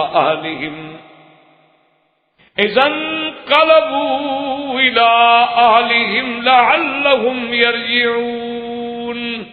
اب یوسف علیہ السلام جان تو گئے کہ میرے بھائی ہیں، تحقیق بھی مکمل ہو گئی۔ آپ نے حکم دیا کہ کچھ ان کے جو پیسے ہیں وہ کسی چیز میں لپیٹ کے گندم میں ڈال دو، واپس کر دو۔ حضرت یوسف علیہ السلام کا منشا یہ تھا کہ اس طریقے سے ہو سکتا ہے یہ اصل بات تک پہنچ جائیں۔ اور بعض مفسرین نے لکھا کہ یوسف علیہ السلام کے کرم نے یہ گوارا نہ کیا کہ اپنے باپ سے بھی پیسے لے کے گندم دے، میں کسی طریقے سے پیسے واپس۔ اور دوسرا، یوسف علیہ السلام یہ بھی سمجھتے تھے کہ اگر پیسے نہ ہوں ہو سکتا ہے پھر غلہ لینے ہی نہ آئے، پیسہ ہی نہیں تو کیا لینے آئیں گے بیچارے، تو اگر یہ پیسے ان کو واپس مل جائیں گے تو جلدی آ جائے گا، تو چلو یار ابھی 10 بورے لے کے آئے، 10 بورے اور لے کے آؤ، اب تو پیسے بھی ہیں ہمارے پاس۔ تو ان حکمتوں کے پیش نظر یوسف علیہ السلام نے پیسے ان کے سامان میں ڈال دیے اور وہ روانہ ہو گئے۔ لیکن علماء کہتے ہیں خدا کی شان دیکھو کہ سارے انتظامات تو یوسف علیہ السلام کر رہے ہیں لیکن اپنے باپ کو خبر نہیں دیتے، اب تو بادشاہ بنے ہوئے ہیں۔ چلو بھی جیل کے زمانے میں تو خبر نہ دی کہ بھی تکلیف کی بات ہے، کیا سنانی ہے، کیونکہ جیل اللہ معاف کرے جیل تو جیل ہوتی ہے۔ اللہ تبارک و تعالی ہر انسان کو محفوظ رکھے، ہر آدمی کو بچائے، اسی لیے مفسرین نے ایک عجیب کلام لکھا ہے، عجیب عبارت لکھی ہے کہ یوسف علیہ السلام جب جیل سے آئے تھے تو جیل کی دیوار پہ آپ نے چند ایک کلمات لکھے تھے جو آج تک بھی تاریخ میں کتابوں میں محفوظ ہیں۔ انہوں نے لکھا تھا کہ ہذہ منازل البلوى، جیل کیا ہے، یہ مصیبتوں کے گھر ہے، وقبور الاحیاء، اور زندوں کے لیے قبر ہے، وشماتۃ الاعداء، اور دشمنوں کے لیے خوش ہونے کا اور ہمارے لیے شرمندگی کا مقام ہے، واختبار الاصدقاء، اور دوستوں کے امتحان کا وقت ہے، پھر پتہ لگتا ہے نا کہ کون میرا دوست ہے۔ ایسے تو ہر آدمی کہہ دیتا ہے نا دوستوں، جب آدمی کے پاس عہدہ نہ رہے، عزت نہ رہے، تکلیف میں پڑا ہو، پھر کوئی ملنے جائے تو پتہ لگے نا کہ دوست ہے۔ اس لیے حضرت یوسف علیہ السلام نے کیوں نہ حضرت یعقوب علیہ السلام کو باخبر کیا، تو اس میں سب سے بڑے بڑے علماء نے جواب لکھے ہیں، لیکن سب سے جو قوی جواب ہے اور راجح جواب ہے وہ یہی ہے کہ اللہ کا ابھی حکم نہیں، کیونکہ یوسف علیہ السلام بھی نبی ہیں اور نبی کوئی بات نہیں کر سکتا جب تک اللہ وحی میں حکم نہ دے، تو ابھی وہ مدت امتحان یعقوب ختم نہیں ہوئی تھی، اس لیے جب تک اللہ حکم نہ دے کیسے یوسف علیہ السلام خبر کا، ہر چیز کا ایک وقت مقرر۔ اب جناب جب وہ واپس آ گئے اپنے والد کے پاس، فلما رجعوا الى ابيهم قالوا يا ابانا منع منا الكيل فارسل معنا اخانا نقتل وانا له لحافظون۔ آگے کہنے لگے کہ مہربانی کریں آپ ہمارے ساتھ بھائی بنیامین کو بھیجیں، ایک تو اس کے حصے کا ہمیں غلہ بھی ملے گا اور باقی فکر نہ کریں، ہم ان کی پوری پوری حفاظت کریں گے۔ حضرت یعقوب علیہ السلام تو دل میں بڑے جلے ہوئے تھے، انہوں نے فرمایا کیسے اعتبار کر لوں، جیسے یوسف کی حفاظت کی، اس کو بھی تو تم لے گئے تھے نا، کہتے تھے کہ ہم حفاظت کریں گے، جیسے تم نے کیا حفاظت کرنی ہے، اس لیے فرماتے ہیں قال هل آمنكم علیہ الا كما امنتكم على اخیہ من قبل فاللہ خیر حافظا وهو ارحم الراحمین۔ اب جناب جب انہوں نے سامان کھولا تو دیکھا اور پیسے بھی پڑے، انہوں نے کہا ابا جان دیکھو اب زمانہ ہوئی، اب تو ہم کچھ نہیں چاہتے نا، پیسہ بھی موجود ہے اور مہربانی کریں بس بنیامین کو ہمارے ساتھ بھیج دیں، مہربانی کر کے ہم لیں۔ آپ نے فرمایا کہ ہاں میں یہ کر سکتا ہوں کہ تم پہلے میرے ساتھ وعدہ کرو، عہد کرو اور قسم کھا کے یقین دلاؤ کہ تم پوری پوری بنیامین کی حفاظت کرو گے۔ ہاں یہ الگ بات ہے کہ کسی ایسی مصیبت میں مبتلا ہو جاؤ گے تم بے بس ہو جاؤ، اگر یہ وعدہ کرو تو پھر تو ہو سکتا ہے، ورنہ اب میں بنیامین کو بھی بھیج دوں، پہلے میں یوسف علیہ السلام کے فراق میں رو رہا ہوں اور ایک میرے ساتھ ایک بچہ ہے اس کو بھی بھیج۔ تو سب نے کہا کہ جی بالکل آپ فکر نہ کریں، آپ ہم سے ہر حال میں عہد لیں، ہم ہر حال میں قسم کھائیں گے، کیونکہ ایک ہمارے لیے بڑی توہین کی بات ہے یا تو ہم بالکل مصر میں نہ جائیں، اور اگر جائیں بغیر بھائی کے تو یوسف علیہ السلام کا تو خیر ان کو پتہ نہیں تھا بادشاہ ہے مصر کے سامنے جھوٹے بنے، اور پھر اس نے کتنا بڑا احسان کیا ہے کہ ہماری چیز پیسے بھی واپس کر دی اور غلہ بھی ہمیں دے دیا، اور ابا جان اتنا بڑا ہمارا خاندان ہے، یہ 10 بوریاں کیا کریں، اور بادشاہ اتنا مہربان ہوا ہے تو ہم اور زیادہ لے آئیں۔ تو ابا جان نے اجازت دے دی، لیکن یہاں پر انہوں نے ایک بات کی، وَقَالَ يَا بَنِيَّ لَا تَدْخُلُوا مِن بَابٍ وَاحِدٍ وَادْخُلُوا مِنْ أَبْوَابٍ مُتَفَرِّقَةٍ وَمَا أُغْنِي عَنكُم مِّنَ اللَّهِ مِن شَيْءٍ إِنِ الْحُكْمُ إِلَّا لِلَّهِ عَلَيْهِ تَوَكَّلْتُ وَعَلَيْهِ فَلْيَتَوَكَّلِ الْمُتَوَكِّلُونَ۔ حضرت یعقوب علیہ السلام نے فرمایا کہ اگر جاتے ہو تو پھر ایک بات یاد رکھو کہ جب ملک مصر میں پہنچ جاؤ تو پھر ایک دروازے سے داخل نہ ہونا بلکہ مختلف علاقے۔ اس کی وجہ کیا؟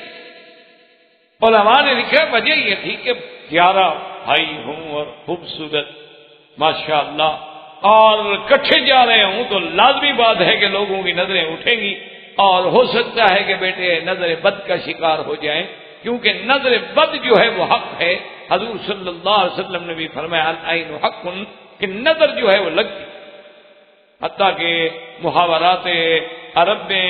بھی یہ کلام موجود ہے کہ نظر بد جو ہے ایسی چیز ہے کہ بندے کو قبر میں پہنچا دیتی ہے اور اونٹ کو دیگچی میں پہنچا دیتی ہے، یعنی ایسی بلا ہے کہ بندے مر بھی جائے۔ اچھا، اب جدید جو ریسرچ ہے وہ یہ بھی کہتے ہیں کہ بعض انسان کی نظروں میں ایسا سمیات کا ایسا زہریلا میدہ ہے کہ وہ اس کی نظروں کے ساتھ دوسری کی طرف منتقل ہوتا۔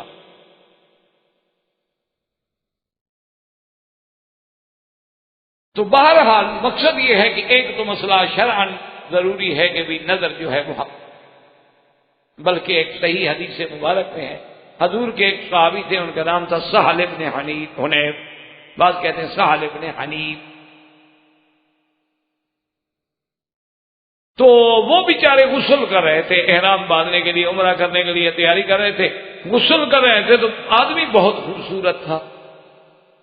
تو عامر ابن ربیعہ ایک شخص ہے، وہ جو گزرا، اس نے جناب جب دیکھا تو اس کی نظر پڑی، انہوں نے کہا یار کمال ہے، اتنا خوبصورت، بس غالب نے تو وہیں گر گیا۔ کیا حضور صلی اللہ علیہ وسلم کو خبر دی گئی، آپ نے فرمایا جلدی کرو لے آؤ، اور جس آدمی نے یہ بات کہی ہے اس کو جلدی بلاؤ۔ تو عامر ابن ربیعہ کو بھی بلایا گیا، تو حضور نے فرمایا کہ جلدی سے غسل کرو ایک برتن کے اندر، اور سارا پانی جو ہے اس میں جمع ہوتا رہے۔ وہ سارا پانی جمع ہوتا رہا، اور آپ نے فرمایا کہ یہ پانی لے کر اب سال پہ جس کو نظر لگی ہے اس پہ ڈال دو۔ تو جب اس پہ ڈالا گیا تو فوراً ٹھیک ہو گیا۔ آپ نے فرمایا عجیب آدمی، تم اپنے بھائی کو قتل کرتے جب تمہیں پتا ہے کہ تمہاری نظر لگتی ہے۔ تو اس کا علاج یہ ہے کہ جب آپ کو کوئی ایسی اچھی چیز، اچھا جوان، اچھا بچہ، اچھا بیٹا، اچھی گاڑی، اچھا گھر، تو فوراً آپ کہیں ماشاء اللہ۔ جب آپ یہ کہیں گے تو آپ کی پھر نظر نہیں لگے۔ بعض علماء نے فرمایا کہ تبارک اللہ، بعض علماء نے فرمایا ماشاء اللہ لا حول ولا قوت الا باللہ، لیکن اصل بات یہ ہے کہ جب آپ اللہ کا نام لے لیں گے تو اب آپ کی نظر نہیں لگے۔ اچھا، ایک یہ ہے کہ اگر نظر لگ جائے تو کیا کریں، تو اس کے لیے بھی احادیث رسول پاک میں صلی اللہ علیہ وعلا آلہ واصحابہ وسلم میں بھی حضور نے دعا سکھلائی ہے۔ آپ نے پناہ مانگی ہے من کل عین لامۃ حامۃ، من کل حامۃ ومن کل عین لامۃ۔ تو اس طرح ایک بعض بزرگ یہ بھی فرماتے ہیں کہ قرآن پاک میں جو آیت ہے وَإِن يَكَادُ الَّذِينَ كَفَرُوا لَيُزْلِقُونَكَ بِأَبْصَارِهِمْ لَمَّا سَمِعُوا الذِّكْرَ وَيَقُولُونَ إِنَّهُ لَمَجْنُونٌ وَمَا هُوَ إِلَّا ذِكْرٌ لِّلْعَالَمِينَ۔ اگر یہ کثرت سے پڑھے اور اللہ سے دعا مانگے تو اللہ تبارک و تعالی شفا عطا فرماتے ہیں۔ تو بہرحال میرے کہنے کا مقصد یہ ہے کہ ایک تو نظر بد لگتی ہے، دوسرا نظر بد کا پیشگی علاج بھی ہے، اور لگ جائے تو پھر بھی اس کا علاج اسباب کی حد تک کرنا بھی جائز ہے۔ اور اسی لیے بسم اللہ ارقیک اللہ یشفیک، ان کل داء یؤذی، اور بھی بہت ساری دعائیں ہیں جو حدیث پاک میں موجود ہیں. تو اس لیے حضرت یعقوب علیہ السلام کا منشا یہ تھا، ان کے دل میں خیال تھا کہ اتنے بندے جب ایک دروازے سے جائیں گے تو مسئلہ بن جائے. لیکن اللہ کا جو فیصلہ ہوتا ہے وہ تو کسی کو کوئی بھی دنیا کی تدبیر نہیں روک سکتا. اور بعض مفسرین کرام نے لکھا ہے کہ یہ وجہ بھی ہو سکتی تھی کہ انہوں نے سوچا کہ جب یہ 11 آدمی ایک قد و قامت میں اور ایک خیال میں جائیں تو کہیں وہ لوگ یہ نہ سمجھیں کہ یہ حملہ آور ہیں، کوئی ڈاکہ ڈالنے کے لیے آئے ہیں، اور تو خدا نہ خواستہ اور کوئی نقصان ہو جائے، لڑائی ہو جائے، اور پھر بنیامین کے لیے کوئی مسئلہ پیدا نہ ہو جائے. تو بہرحال اس کی اچھا بعض علماء یہ کہتے ہیں کہ بھی اگر یہ سارے خیالات سے تو پہلی دفعہ جب بیٹے گئے اس وقت خیال کیوں نہیں آیا؟ حالانکہ یہ بیٹے تو پہلے بھی جا چکے ہیں، اللہ لے کے آ چکے ہیں. اس وقت تو ان کو آپ نے نہیں کہا تھا کہ ایک دروازے سے داخل نہ ہوں. اس کی علماء نے حکمت بیان فرمائی. انہوں نے کہا اصل وجہ یہ ہے کہ اس دفعہ تو بنیامین صاحب، تو حضرت کو خیال آیا کہ انہوں نے یوسف کے مسئلے میں بھی خیانت کی تھی، اب بنیامین کے مسئلے میں بھی کوئی بہانہ نہ بنائے. وہاں کہا تھا نا کہ بھیڑی آ کے لے گی، آپ کہیں گے جی ہم کٹھے جا رہے تھے ہمیں پکڑ لیا. کہا بھائی کٹھے نہ جاؤ بابا، ویسا جاؤ، آگے جا کے کٹھے ہو جاؤ. اور دوسری بات یہ ہے کہ جب آدمی پہلی دفعہ آئے تو کوئی توجہ نہیں کرتا، لیکن جب تعارف ہو گیا کہ یعقوب علیہ السلام پیغمبر کے بیٹے ہیں اور ایک ہی باپ کے 12 بیٹے ہیں تو یہ بات تو اب مصر میں مشہور ہو گئی. اب جائیں گے تو ہر آدمی دیکھے نہیں، کوشش کرے گا. اس لیے حضرت یعقوب علیہ السلام نے ان کو تعلیم دی. اب جناب وہ سارے کے سارے اپنے بھائی کو لے کے آئے. وَلَمَّا دَخَلُوا عَلَىٰ يُوسُفَ آوَىٰ إِلَيْهِ أَخَاهُ قال انی انا اخوک فلا تبتئس بما كانوا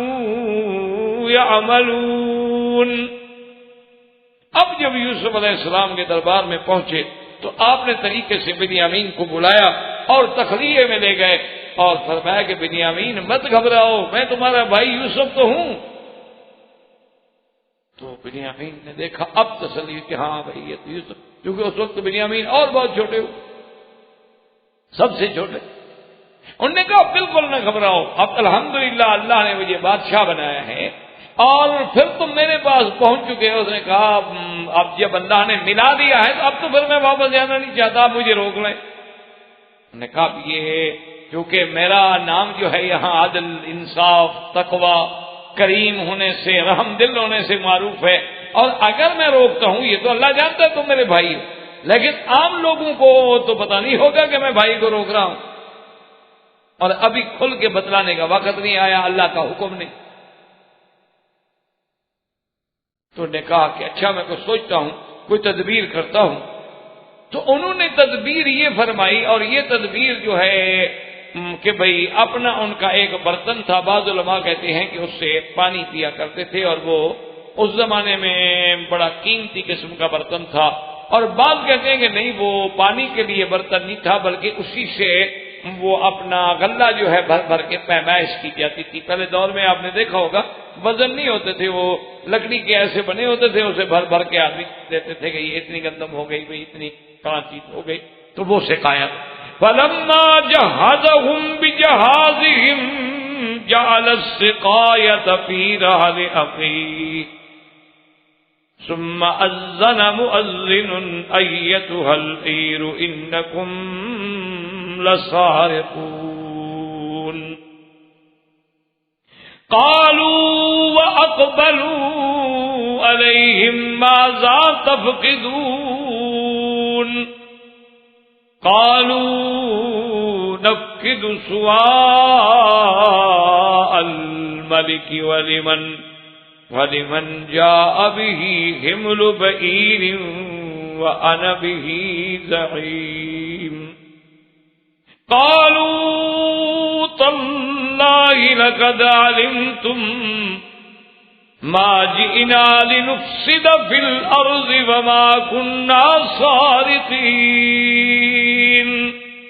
اب جب ان کو سامان دیا گیا، ان کو غلہ دیا گیا، ساری چیزیں دی گئیں، تو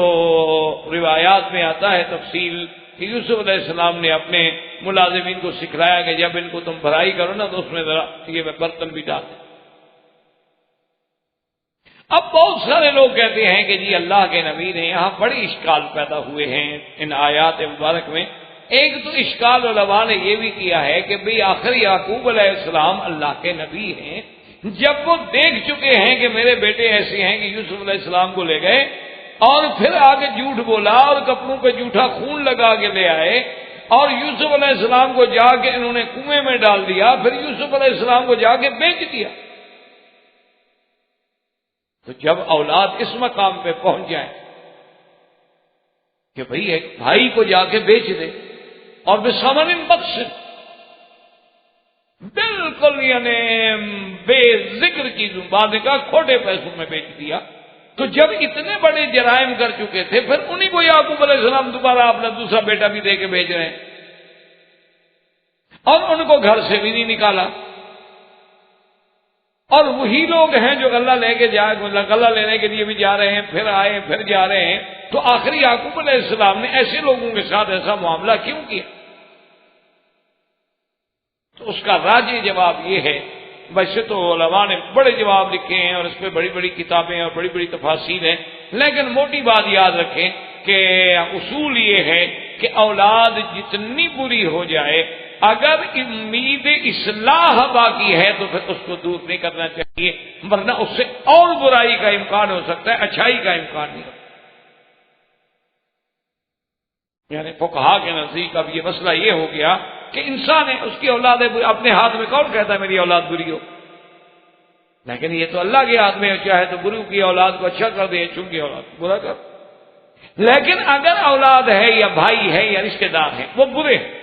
لیکن آپ کو توقع ہے کہ میں اگر لگا رہا کوشش کرتا رہا تو ہو سکتا ہے ان کی اصلاح ہو جائے، تو پھر آدمی کو تعلق نہیں توڑنا۔ اسی لیے یعقوب علیہ السلام نے اپنا تعلق نہیں۔ اور دوسری بات یہ ہے کہ حضرت یوسف علیہ السلام نے جب اپنے ملازمین کو یہ سکھلایا کہ بھئی برتن جو ہے ان کے غلے میں ڈال دیں، اور جب یہ قافلہ نکل جائے اور مصر سے باہر نکلے نا پھر جا کے پکڑیں ان کو کہ کہیں بھی یہ تم چوری کر کے جا رہے۔ تو اب اس پر بھی بہت ساری تفاصیل ہیں کہ بھی یوسف علیہ السلام بھی تو نبی ہیں، اب تو 40 سال ہو گئے، نبوت بھی مل چکی، تو یوسف علیہ السلام نے آخر ایسی بات کیسے کی کہ خود برتن ڈال دیں اور خود ان کو کہیں کہ تم چور ہو، اور پھر باقاعدہ چونکہ ملازموں کی کیا ضرورت ہے کسی کو جا کے کہیں کہ تم چور ہو، وہ تو حضرت یوسف علیہ السلام کے کہنے سے ہی کہہ رہے ہیں نا، جیسے قرآن کہتے ہیں انہوں نے جا کے کہا ٹھہرو ٹھہرو انکم لسارقون، تم تو چور ہو۔ اچھا بعض علماء کہتے ہیں کہ اصل میں انہوں نے یہ کہا تھا کہ یہ بھی تو چوری تھی نا کہ یوسف کو باپ سے چرا کے لے گئے، کنویں میں ڈال کے بیچ آئے، اس سے بڑی کوئی چوری ہے؟ انہوں نے کہا تو ٹھیک کہ انکم لسارقون، چور تو ہو، چلو اب نہ صحیح پہلے تو چوری کر چکے ہو نا، اطلاع کے سارے کو کرنے کا تو جائز ہے، لیکن اصل بات جو ہے وہی ہے جس کا ذکر قرآن میں ہے کہ یہ سب کچھ جو بھی یوسف علیہ السلام کر رہے ہیں یہ اللہ کے حکم سے کر رہے ہیں، اللہ تبارک و تعالیٰ کے فرمان سے کر رہے ہیں، اللہ تبارک و تعالیٰ کی عطا کردہ تعلیم سے کر رہے ہیں۔ جب خود قرآن کہتا ہے کہ کذالک کدنا یوسف، ہم نے تو یوسف کو یہ سکھلایا، یہ خفیہ طریق جو ہے ہم نے تو سکھلایا یوسف علیہ السلام۔ تو جب یوسف علیہ السلام یہ تمام معاملات اللہ تبارک و تعالیٰ کے حکم پہ کریں تو پھر یوسف علیہ السلام کے ذمے اتنی لمبی چوڑی بحثیں لانے کی ضرورت کیا ہے کہ ہم کہیں کہ جی نبی ہو کہ آپ نے ایسا کیوں کیا، اور پھر ان کا برتن کیوں ڈالا گیا، پھر ان کو کیوں آوازیں دی گئیں کہ تم چور ہو، اور وہ تو چور نہیں تھے بیچارے، وہ تو صاف دامن تھے، ایسے الزام ان پہ کیوں لگایا گیا؟ تو یہ ساری ایک اللہ کے فیصلے تھے، اللہ کی حکمتیں تھی، اور اللہ تبارک و تعالیٰ کی قدرت کا جب فیصلہ اور اللہ جس بات کا حکم دے دے تو وہ بات پھر اللہ کا حکم ہو گیا، وہ جائز نہ جائز ہونے کی تو بات ہی ختم ہو گئی۔ جب ایک ترکیب خود خدا آپ سکھلا دے، اسی لیے علماء نے کہا ہے ہمیشہ یاد رکھیں کہ اس کو کہتے ہیں ہیلا، اس کو اصطلاح میں کہا جاتا ہے ہیلا، اور بڑی بڑی کتابوں میں آپ جب پڑھیں گے تو کتاب الحیل یعنی حیل پر حیلوں پہ مشتمل باب باندھے جاتے ہیں، اور خاص طور پہ ہمارے حنفی حضرات جو ہے نا جی علماء احناف، ان کو تو اکثر علماء اسی بات کا بہت بڑا تانا دیتے ہیں کہ یہ حنفی تو ہیں ہیلے باز لوگ، یہ تو ہر بات میں کوئی نہ کوئی ہیلا نکال ہی دیتے ہیں۔ کیونکہ کچھ واقعات کتابوں میں ایسے ملتے ہیں جس کی بنا پر دوسرے حضرات کو یہ بات کہنے کا موقع مل جاتا ہے کہ جیسے ایک آدمی نے قسم کھائی تھی کہ میں آج رات جنت میں سوؤں گا، تو کیسے سوئے؟ کسی عالم نے کہا کہ تم مدینہ شریف چلے جاؤ، ریاض الجنہ میں جا کے سو جاؤ، ٹھیک ہے تمہاری قسم پوری ہو گئی۔ اس نے کہا بات تو ٹھیک ہے، لیکن میں آج مدینہ منورہ کیسے پہنچوں؟ حضرت ابو حنیفہ رحمۃ اللہ علیہ کی خدمت میں آئے، انہوں نے پوچھا کہ اچھا حل من ابواک حی، تمہارے ماں باپ میں کوئی زندہ ہے؟ اس نے کہا میری ماں زندہ ہے۔ فرمایا بس اس کے قدموں میں جا کے لیٹ جاؤ، بس قسم پوری ہو گئی، کیونکہ الجنت تحت اقدام الامہات، کہ ماؤں کے قدموں کے نیچے تو جنت ہوتی ہے، بس بات ٹھیک ہے۔ جس پیغمبر نے کہا روضۃ من ریاض الجنہ، اسی نے یہ بات فرمائی۔ تو اس انداز میں وہ مسئلہ جو تھا تو فوراً حل ہو گیا۔ اس لیے بات، لیکن ایک بات ہمیشہ یاد رکھیں، بعض ہیلے جو شریعت کے حکم توڑنے والے ہوں، یاد رکھو وہ غلط ہو، وہ ناجائز ہیں، مذموم ہیں، اور کبھی بھی ان کے قریب نہیں جانا چاہیے۔ اور بعض ہیلے ایسے ہوتے ہیں کہ شریعت کے حکم کو نہیں توڑ رہے، بلکہ شریعت کے حکم کے پورا کرنے میں ممد و معاون ہو رہے ہیں، تو وہ ہیلے جو ہے وہ جائز۔ جیسے بعض لوگ کرتے ہیں نا جی کہ اپنا زکوٰۃ سے بچنے کے لیے کہ زکوٰۃ تو سال پورا ہو تو پھر ہی دینی پڑے گی نا، تو 11 مہینے گزرے تو اپنے اکاؤنٹ سے پیسے نکال کے بیوی کے اکاؤنٹ میں ڈال دیا، میرا تو سال نہیں گزرا۔ پھر جب اس کا سال گزرنے کے لیے آیا تو بیوی نے نکال کے میرے اکاؤنٹ میں ڈال دیے، تو سال کسی پہ گزرنے ہی نہیں دیتے، نہ سال گزرا نہ زکوٰۃ دی۔ اچھا ایک ہمارے دیہات میں سنا تھا، ایک مولوی صاحب تھے، مولوی تو نہیں تھے یعنی بیچارے، داڑھی والا مولوی بن جاتے ہیں نا، تو وہ زکوٰۃ جو نکالتے ان مثلاً زکوٰۃ اس زمانے میں 400-500 روپے زکوٰۃ بنتی تھی، 400-500 روپے اس دور میں بڑی بات ہوتی، تو وہ کیا کرتے کہ ایک بوری گندم کی، وہ بھی زکوٰۃ، اس گندم کی بوری میں جناب وہ زکوٰۃ والے پیسے پلاسٹک وغیرہ کسی چیز میں باندھ کے چھپاتے، اور کسی غریب کو بلاتے، کہتے بھئی یہ گندم کی بوری جو ہے نا یہ زکوٰۃ یہ ہے، لے جاؤ، یہ بوری تمہاری، اور اس میں جو کچھ ہے وہ بھی تمہارا۔ وہ کچھ ٹھیک ہے، اچھا وہ کہتا کہ جناب یہ 2.5 من اس میں گندم ہے، اب 2.5 من گندم کیسے میں اٹھا سکتا ہوں؟ تو آپ مجھے موقع دیں کہ میں جا کے کوئی سواری شواری لے آؤں، کل میں کوئی لے آؤں گا، کوئی ریڑھی چھیڑی لے آؤں گا، تو پھر اس کو لے جاؤں گا، 2.5 من کی بوری سر پہ اٹھا کے میں جا نہیں سکتا۔ تو کہتے ٹھیک ہے۔ اب جب وہ جانے لگتا تو اس کو پھر بلا لیتے، کہتے اچھا بھائی ادھر آؤ، بات سن یار، تم ریڑھی لے کے آؤ گے اور تمہارا دیکھو گھر کتنا دور ہے، پھر تم لے، آج کل گندم کا کیا بھاؤ ہے؟ اس نے کہا جی 100 روپے من۔ نے کہا 2.5 من کے کتنے پیسے ہو گئے؟ اس نے کہا 250 روپے۔ نے کہا تمہیں 250 مجھے بیچ دو، 250 لے لو، وہاں جا کے گندم خرید لینا، خام خواہ اٹھائے پھرو گے۔ تو اس کو فقیر کو بھی آسانی ہو گئی، اس نے کہا یار ٹھیک ہے، بجائے اس کے کہ 2.5 من کی بوری اب ریڑھی لے آؤ لے جاؤ، پتہ نہیں پھر گندم کیسی ہے، ریٹ صحیح لگتا ہے نہیں لگتا ہے، تو شریف آدمی مجھے 100 روپے من کے حساب سے پیسے دے رہا ہے، وہ پیسے لے کے چل گیا۔ اس نے کہا اچھا اب یہ آپ نے مجھے بیچ دیا، اپنے ہاتھ سے میرے سپرد کرو تاکہ تملیغ اور ملک اور قبضہ سب مکمل ہو جائے۔ وہ دے گیا چل گیا۔ اس نے کہا میں نے تو ساری زکوٰۃ دے دی تھی، اب واپس دے گیا تو میں کیا کروں؟ تو یہ ہیل جو ہے یہ حرام۔ ایک بات کیا، ایسے ہیلے کرنا جو ہے یہ حرام، لیکن ایسا ہیلا کہ جس میں شریعت اسلام کے قوانین نہ ٹوٹے، یاد بلکہ اسلام کے قانون میں اس کو راستہ دیا جائے۔ اب دیکھیں نا جی، ایک آدمی نیا نیا مسلمان ہو اور کوئی ایسا مسئلہ پیدا ہو جائے کہ آپ اگر اس پر وہ سختی نافذ کرتے ہیں تو وہ اسلام سے بھاگتا ہے، تو وہاں ایسے مواقع پر پھر ہیل کا استعمال کیا جاتا ہے تاکہ ایک بڑے گناہ سے بچنے کے لیے ہم جو ہے ہیلا کر کے اس طریقے سے نکل جائیں اور اللہ کے رسول کا فرمان بھی نہ ٹوٹے، یہ بھی شرط ہوتی ہے۔ تو اس لیے اللہ پاک نے فرمایا کہ کذالک کدنا لیوسف، ہم نے خود یہ یوسف علیہ السلام کو ترکیب سکھلا دی کہ بھی ان کے سامان میں برتن رکھ دو، پھر جب یہ پکڑے جائیں گے تو نکلے گا بنیامین۔ اور قاعدہ ان کے قانون میں یہ تھا کہ بھی جس کے مال سے چیز نکلے یعنی چوری برآمد ہو جائے اس کو آپ پکڑ کے روک سکتے ہیں۔ مقصد تو بنیامین کو روکنا تھا، اور بنیامین کا روکنا تو جائز تھا نا، بنیامین تو بھائی ہے نا یوسف علیہ السلام کا، یعنی ایک جائز چیز کو حاصل کرنے کے لیے تھوڑی بات ایسی ظاہراً نظر آ رہی ہے، ورنہ اصل مقصد یوسف کا کیا ہے کہ بھائی کو حاصل کریں۔ اچھا بھائی کو ان لوگوں سے بچائیں جنہوں نے یوسف کو بیچ دیا تھا. یوسف علیہ السلام تو اچھا کر رہے ہیں، کوئی برا کام تو نہیں کر رہے. اور بنیامین کی بھی یہ خواہش ہے کہ بھائی جان اب اللہ نے ملایا، میں نہیں جانا چاہتا ان کے ساتھ. ان کا کیا اعتبار ہے، یہ آپ کو بیچ کے مجھے چھوڑ دیں گے. اس لیے ہمیشہ یاد رکھیں یہ چیزیں جو ہیں، تو ورنہ اللہ کے نبی ایسی بات نہیں کر سکتے جو اللہ یا اللہ کے احکام کے خلاف ہو. وآخر دعوانا ان الحمد للہ رب العالمین. برادران اسلام، واجب الاحترام بزرگوں، دوستوں، بھائیوں، عزیز نوجوانوں، قصص الانبیاء علیہم الصلوات والتسلیم کے سلسلے میں سیدنا یوسف علیہ السلام کا قصہ مبارک، جس کو اللہ نے خود قرآن میں احسن القصص فرمایا ہے، ہم یہاں تک پہنچے تھے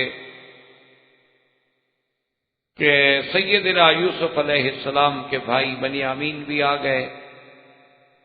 بنیامین پر حضرت یوسف علیہ السلام نے بات کھول دی کہ میں یوسف ہوں اور آپ میرے بھائی ہیں. اب حضرت یوسف علیہ السلام کو ان کو روکنے کے لیے ایک ہیلا فرمائے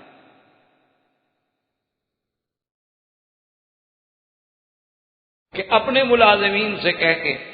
اپنا ایک برتن بنیامین کے غلے میں رکھوا دیا گیا. کیونکہ قانون یہ تھا کہ اگر کوئی چوری کرتا ہوا پکڑا جائے اور جس سے چوری کا سامان برآمد ہو جائے وہ بندہ پھر اسی کی قید میں آ جائے.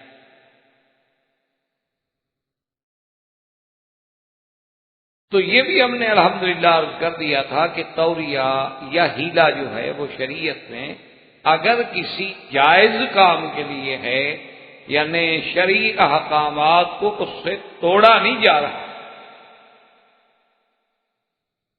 بلکہ شریعت کے احکام پہ عمل کرنے کی کوشش کی جا رہی ہے، تو ایسا ہیلا کرنا جائز.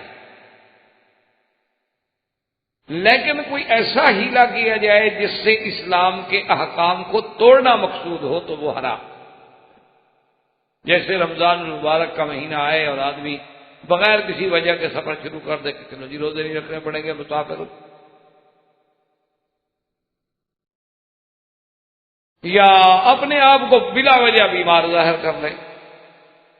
یہ چیزیں شریعت میں حرام. لیکن حضرت یوسف علیہ السلام خود مظلوم تھے. انہی بھائیوں کے ظلم نے ان کو